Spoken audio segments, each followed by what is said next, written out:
Akala ko ba sa'yo yung Challenger? Apakasinungaling mo rin. Oh. Ayan ang record, oh. Oh, ayan ang record, oh. Ayan, oh. Ayan.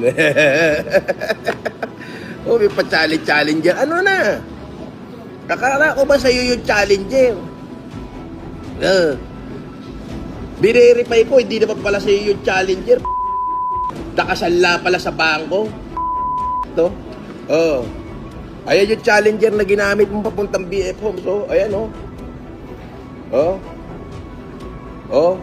Naka-encumbered sa BDO naka-encumbered sa BDO Unibank. Ayan, oh. Ayan, oh. Naka-encumbered BDO Unibank, oh, para makita mo, oh.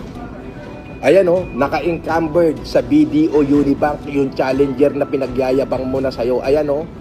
Yung ginamit mo doon sa BF Homes na pagpunta, di ba?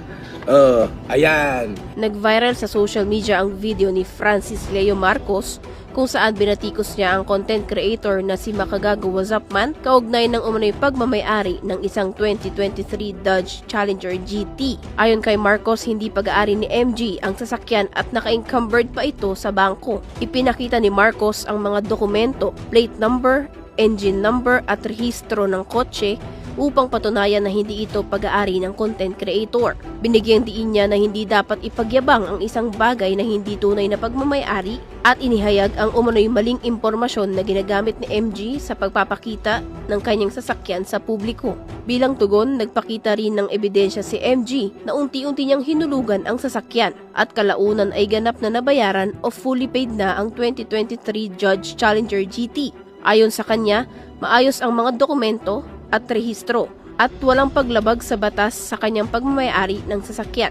Itinataas ng insidenteng ito ang mga tanong sa transparency at privacy, particular kung paano nakuha ni FLM ang pribadong impormasyon sa LTO, kabilang ang detalye ng rehistro at loan status, at kung kanino nakapangalan ang Challenger.